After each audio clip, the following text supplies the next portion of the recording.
Moving on to thing number two, going back to the Federal Reserve. If you've been watching Five Things, we've obviously had the consistent issue, the inconsistent issue. I think consistency of all sorts is maybe the theme of the year so far.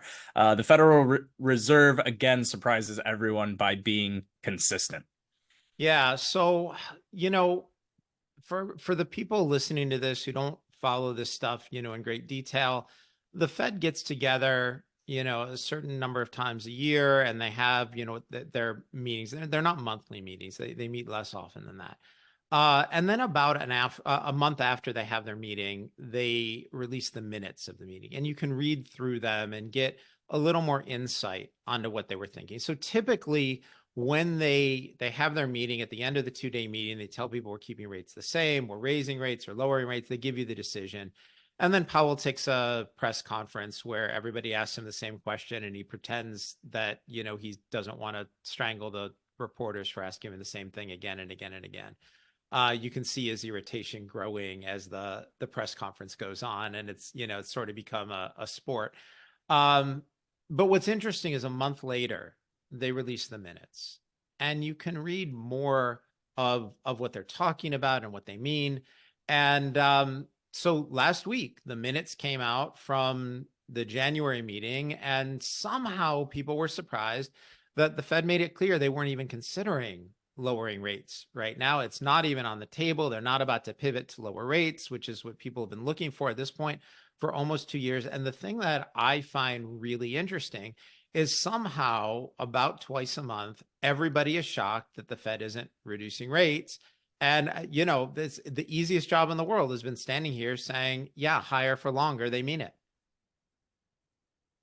Question, Gary, just for those that are unaware, when we talk about, the Fed making a decision, right, or pivoting, what exactly goes into that decision and how is that talked about? Is it voted on, just for the viewers that might be unaware? Yeah, so there are, I think it's something like 17 members of the committee, but only 13 of them, maybe it's 11, 13. I don't remember the exact numbers, but a subset of them get to vote. And so they look at lots and lots of data. But the key data that they look at is inflation, unemployment, and economic growth, right? Those are the key. And for inflation, it's not just the CPI, the Consumer Price Index. They'll look at the PPI. They're looking at producer prices, things like that.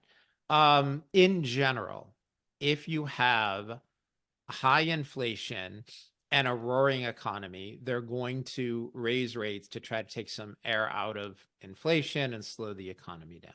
If you have low inflation and a weak economy, that would cause the Fed to reduce rates to try to spur more consumption and get prices up and give people an incentive to start to manufacture again and start to buy again. And so that's typically how they think about it. But, where it gets complicated are kind of those in between places. Now, I don't think we're in between right now. The GDP numbers, I think they're fake, but they're good. The consumer spending numbers, they're, insanely good. And inflation is still too high, but people are arguing that it's going to come down. And, what they've said, what people are saying is, so, inflation is coming down, and because Fed policy acts on a lag, we're going to be in a recession.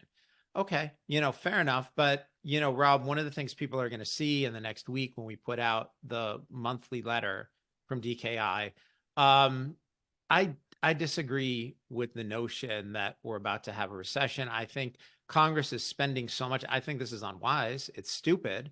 But Congress is spending so much and the Treasury Department is monetizing so much that I think, they're unnecessarily stimulating the economy and leading to more inflation.